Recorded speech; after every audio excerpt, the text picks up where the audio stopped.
നമുക്ക് ഒരു ക്വിക്കായിട്ട് ഒരു പ്രൊജക്റ്റ് സ്റ്റാർട്ട് ചെയ്യാം. നമ്മൾ ചെയ്യാൻ പോകുന്നത് MVC ASP.NET എന്ന് പറഞ്ഞ ഫ്രെയിം വർക്കിൽ ഒരു പ്രോജക്റ്റാണ്. അതിലാണ് നമ്മളിപ്പോൾ ടിക്കറ്റ് സംഭവം ചെയ്യുന്നത്. അതിന് വേണ്ടിയിട്ട് നമ്മൾ എന്ത് ചെയ്യണം, സ്റ്റാർട്ടിങ്ങിൽ വിഷ്വൽ സ്റ്റുഡിയോയിലാണ് ഇൻസ്റ്റാൾ ചെയ്തത്. ജസ്റ്റ് ഒന്ന് സ്റ്റാർട്ട് ചെയ്തിട്ട് ആ വിഷ്വൽ അടിച്ച് കഴിഞ്ഞാൽ വിഷ്വൽ സ്റ്റുഡിയോ വരും. അത് ക്ലിക്ക് ചെയ്യാം. നമ്മൾ പുതിയ പ്രോജക്റ്റാണ് ചെയ്യുന്നത്. ക്രിയേറ്റ് ന്യൂ പ്രോജക്റ്റ് കൊടുക്കുക. എന്നിട്ട് ഇവിടെ ജസ്റ്റ് MVC കൊടുത്തു കഴിഞ്ഞാൽ ഈ C# വീടില്ല, ഈ പച്ചക്കളർ C# ഉണ്ടാവും.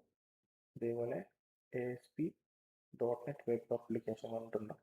ഇത് വേറെയാണ്, ഇത് വേറെയാണ്. ഇതന്നെ കൊടുക്കണം. MVC നെക്സ്റ്റ് കൊടുക്കുക. നിങ്ങളെ പ്രൊജക്റ്റിൻ്റെ നെയിം എന്താണ്, പ്രൊജക്റ്റിൻ്റെ നെയിം കൊടുക്കുക. ടിക്കറ്റ്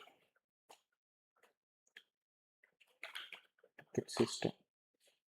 ഓക്കെ, ഇത് ഏത് ഫോൾഡറിലാണ് സേവ് ചെയ്യേണ്ടത്, ലൊക്കേഷൻ കറസ്പോണ്ടിങ് ആയിട്ട് ഏത് ലൊക്കേഷൻ കൊടുക്കണ്ടെങ്കിൽ അതിൽ കൊടുക്കുക. സെലക്ട് ഫോൾഡർ കൊടുക്കുക. എന്നിട്ട് ക്രിയേറ്റ് കൊടുക്കുക. ഇവിടെ MVC സെലക്ട് ചെയ്യാം, ക്രിയേറ്റ് കൊടുക്കുക. അപ്പോൾ ഈ പ്രോജക്റ്റ് ക്രിയേറ്റ് ആവും. ഓക്കെ, ഇതിൽ നിങ്ങളുടെ റൈറ്റ് സൈഡിൽ കാണുന്നതാണ് സൊല്യൂഷൻ എക്സ്പ്ലോറർ. ഈ പ്രൊജക്റ്റിൽ യൂസ് ചെയ്യുന്ന എല്ലാ ഫയൽസും പിക്ചേഴ്സും എല്ലാം നമുക്ക് ഇവിടെയാണ് കാണാം. എക്സ്പാൻഡ് ചെയ്തപ്പോൾ തന്നെ എല്ലാ സാധനവും കാണാം. ഓക്കെ, പിന്നെ ഇത് ടോപ്പിൽ കാണുന്നതാണ് നമ്മൾ വിൻഡോസിൽ വേർഡിലെല്ലാം കാണുന്ന കുറേ പോയിന്റ്സ് ഉണ്ടാവും. ഓക്കെ, അപ്പോൾ നിങ്ങൾക്ക് ഇവിടെ ഫയൽ, എഡിറ്റ്, വ്യൂ സാധനങ്ങളൊക്കെ ഇവിടെ ഉണ്ട്. പ്രോജക്റ്റ്. ഓക്കെ, ഇത് നിങ്ങൾ ചെയ്യുന്ന അനുസരിച്ചിട്ട് നിങ്ങൾക്ക് കാര്യങ്ങളൊക്കെ മനസ്സിലാവും. ഓക്കെ, പിന്നെ ഇത് എക്സ്പാൻഡ് ചെയ്യാം. എക്സ്പാൻഡ് ചെയ്ത് കഴിഞ്ഞാൽ ഇതിൽ കുറേ ഫോൾഡർ ഉണ്ട്. നമുക്ക് കൂടുതലായിട്ട് റെഫർ ചെയ്യേണ്ടത് മെയിൻ ഒന്നിലും കൺട്രോൾ എന്ന് പറഞ്ഞ ഫോൾഡറും അതേപോലെ വ്യൂ എന്ന് പറഞ്ഞ ഫോൾഡറും മാത്രമാണ് നമ്മൾ കൂടുതലായിട്ട് റെഫർ ചെയ്യുള്ളൂ. ഇതെങ്ങനെ വെച്ച് കഴിഞ്ഞാൽ നമ്മളെ ഫസ്റ്റും എപ്പോഴും നമ്മളൊരു പ്രൊജക്റ്റ് റൺ ചെയ്ത് കഴിഞ്ഞാൽ നിങ്ങൾ പഠിച്ചിട്ടുണ്ടാവും, സ്റ്റാർട്ടപ്പ് ഫങ്ഷൻ ഏതാ വിളിക്കണം. നിങ്ങൾ സി പ്രോഗ്രാമിങ്, C++ പ്രോഗ്രാമൊക്കെ ചെയ്യുമ്പോൾ നിങ്ങൾ ബിൽഡ് ചെയ്ത് റൺ ചെയ്യുന്ന സമയത്ത് ഇൻഡി മെയിൻ പറഞ്ഞിട്ടുള്ള ഫംഗ്ഷനല്ല വർക്ക് ചെയ്യണം. അതേപോലെ ഈ പ്രൊജക്റ്റിൽ ഏത് ഫംഗ്ഷനാണ് സ്റ്റാർട്ട് വർക്ക് ചെയ്യേണ്ടത് എന്നുള്ളത് പറഞ്ഞു കൊടുക്കുന്ന സാധനമാണ് ആപ്പ് സ്റ്റാർട്ടിൽ നമുക്ക് റൂട്ട് കോൺഫിഗ് ഉണ്ട്. ഇതിൽ നമ്മൾ കൺട്രോൾ കൊടുത്തിട്ടുണ്ട്. കൺട്രോളർ ആക്ഷൻ, ഈ കൺട്രോളർ ഡീഫോൾട്ട് കൊടുത്തത് ഹോം ആക്ഷൻ, ഹോം ഇൻഡെക്സ്. ഇപ്പം നമ്മൾ ജസ്റ്റ് ഒന്നുമില്ലാതെ പ്രൊജക്റ്റ് റൺ ചെയ്ത് കഴിഞ്ഞാൽ ഡീഫോൾട്ടായിട്ട് ഹോമിലില്ലേ ഈ ഒരു ഫംഗ്ഷനായിരിക്കും വിളിക്കാം. ഈ ഫംഗ്ഷനിൽ നമ്മൾ ക്ലിയർ ആയിട്ട് എഴുതി കൊടുത്തിട്ടുണ്ട്. ഇത് പബ്ലിക് ആക്ഷൻ റിസൾട്ട് ഇൻഡെക്സ് എന്ന് പറയുന്നത്. ആക്ഷൻ റിസൾട്ട് എന്ന് പറയുന്നത് ഈ ഫംഗ്ഷൻ വിളിച്ചു കഴിഞ്ഞാൽ ഇത് റിട്ടേൺ ചെയ്യുന്നത് ഒരു HTML പേജ് ആയിരിക്കും. അതാണ് ആക്ഷൻ റിസൾട്ട് എന്ന് പറയുന്നത്. ഇത് അതേപോലെ വോയിഡ് ഉണ്ട്, സ്ട്രിങ് ഉണ്ട്. നമ്മൾ C# പഠിച്ച പോലെ തന്നെ എല്ലാം ഉണ്ട്. സിയും C++ലൊക്കെ പഠിച്ചു തന്നെ സ്ട്രിങ് ഉണ്ട്, ക്യാരക്ടർ ഉണ്ട്, എല്ലാം ഉണ്ട്. നമുക്കിപ്പം ഈ ഒരു ഫംഗ്ഷൻ വിളിക്കുന്ന സമയത്ത് നമ്മൾ സ്ക്രീനിൽ എന്തെങ്കിലും ഒരു പേജാണ് കാണിക്കേണ്ടത്, HTML റിസൾട്ടാണ് കാണിക്കേണ്ടെങ്കിൽ അതിനാണ് നമ്മൾ ആക്ഷൻ റിസൾട്ട് എന്ന് പറഞ്ഞിട്ട് ഈ ഫംഗ്ഷൻ കൊടുക്കുന്നത്.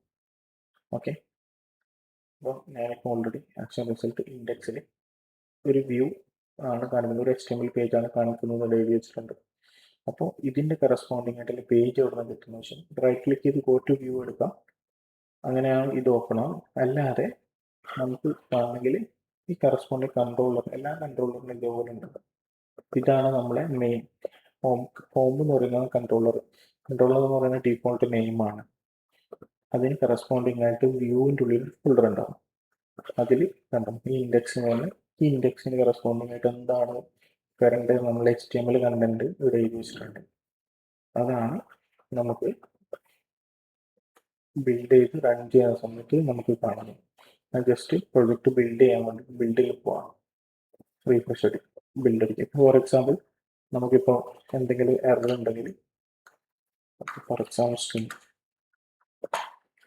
ഒരു പ്രോപ്പറായിട്ടുള്ള എന്തെങ്കിലും എറർ ഉണ്ടെങ്കിൽ ബിൽഡ് ചെയ്യുമ്പോൾ തന്നെ ഇവിടെ എറർ കാണിക്കും.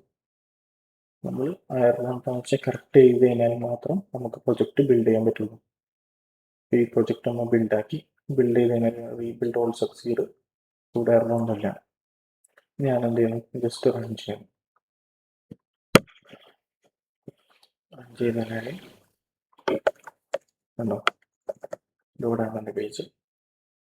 ഇപ്പം ഇതെന്തായി ഡീഫോൾട്ടായിട്ട് ഹോമിൽ ഇൻഡെക്സ് എന്ന് പറഞ്ഞ പേജാണ് ലോഡ് ആയി വരുന്നത്. ഓക്കെ, ഇതിൽ ഹോമിൽ ഇൻഡെക്സിൽ നമ്മൾ ഇത്രയും സാധനങ്ങൾ കൊടുത്തിട്ടുണ്ട്, കാര്യങ്ങളൊക്കെ. ആ ഡാറ്റയാണ് നമുക്കിവിടെ കാണിക്കുന്നത്. മനസ്സിലായോ?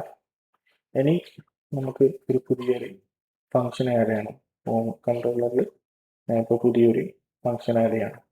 നിങ്ങൾ സെയിം ഫംഗ്ഷൻ്റെ കൺസെപ്റ്റ് തന്നെ ഇനി കൺട്രോളർ ജസ്റ്റ് ആഡ് കൊടുക്കുന്നു. ആഡ് ഫംഗ്ഷൻ്റെ പേര് ടിക്കറ്റ് മാറ്റി ആഡ് കൊടുത്തു.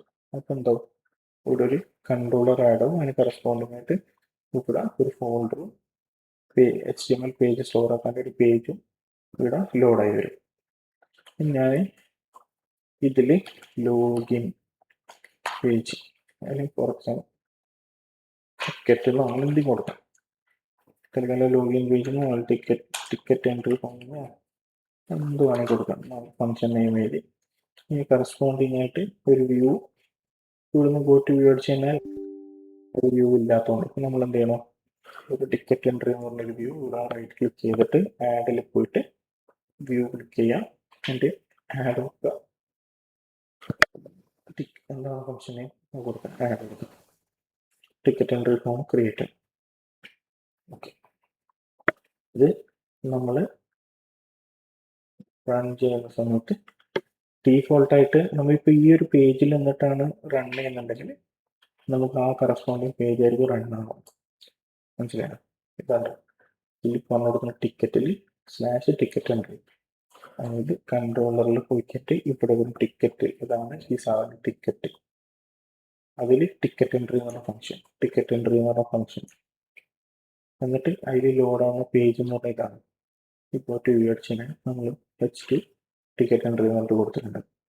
പിന്നെ ടോപ്പിൽ ഇവിടെ കണ്ടോ ഹോം, ഇത് ഡീഫോൾട്ടായിട്ട് വരുന്നത് എന്താണെന്ന് വെച്ച് കഴിഞ്ഞാൽ നമ്മൾക്ക് കോമൺ ആയിട്ട് ഇപ്പോൾ മെനു ബാറും ലെഫ്റ്റ് ബാറും റൈറ്റ് ബാറൊക്കെ നമുക്ക് ഡീഫോൾട്ടായിട്ട് എല്ലാ പേജിലും ഒരുപോലെ വേണം നമുക്ക് ഉണ്ടെങ്കിൽ നമുക്ക് ഷെയർഡ് ആയിട്ട് ലേഔട്ട് ക്രിയേറ്റ് ചെയ്യണം.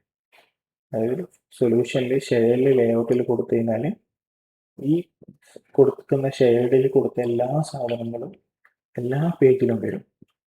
ഇവിടെ കൊടുത്തിട്ടുണ്ട് ഈ സാധനങ്ങളും ഈ മേലെ കൊടുത്ത ഡീറ്റെയിൽസും ഇതൊക്കെ നമ്മൾ എല്ലാ പേജ് എടുക്കുമ്പോൾ സെയിം വരും കേട്ടോ. അതിനാണ് നമ്മൾ ഷെയർഡ് ലേഔട്ട് ഉപയോഗിക്കുന്നത്. അത് നിങ്ങൾ എന്ത് ചെയ്യേണ്ടതെന്ന് വെച്ച് കഴിഞ്ഞാൽ നിങ്ങൾ ഈ ഹോമിൽ പോയിട്ട് ഒരു ഫംഗ്ഷൻ ക്രിയേറ്റ് ചെയ്യാം. ഇതൊന്നും വേണ്ട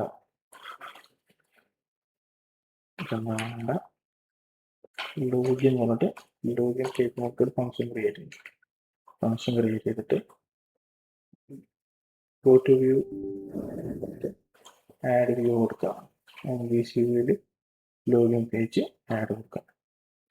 ഓക്കെ, പിന്നെ നമ്മൾ എന്ത് ചെയ്യാൻ HTML നമുക്ക് അറിയാലോ, ഒരു പിന്നെ യൂസർ നെയിം പാസ്വേഡ് എൻ്റർ ചെയ്യാം. കുറച്ച് നല്ലൊരു ഡിസൈൻ സ്റ്റൈലിൽ ഒരു യൂസർ നെയിം പാസ്വേഡും ക്രിയേറ്റ് ചെയ്യുന്ന രീതിയിൽ ഒരു ഫോം, ഒരു ലോഗിൻ ഫോം, ഒരു HTML ഡിസൈൻ ആക്കി വെക്കണം. നിങ്ങൾ ഗൂഗിളിൽ തന്നെ റെഫർ ചെയ്തിട്ട് ഇതുണ്ടോ ഇതുപോലെ എന്തെങ്കിലും ഒരു ലോഗിൻ പേജ് സെറ്റാക്കാൻ. ഈ ലോഗിൻ പേജ് മാത്രം സെറ്റാക്കാം. അതിന് ശേഷം ഇവിടെ ബട്ടൺ ക്ലിക്ക് ചെയ്യുന്ന സമയത്ത് എങ്ങനെയാണ് വർക്ക് ചെയ്യേണ്ടതെന്നുള്ളത് നിങ്ങൾ അത് ക്രിയേറ്റ് ചെയ്തതിന് ശേഷം ഞാൻ പറഞ്ഞുതരാം.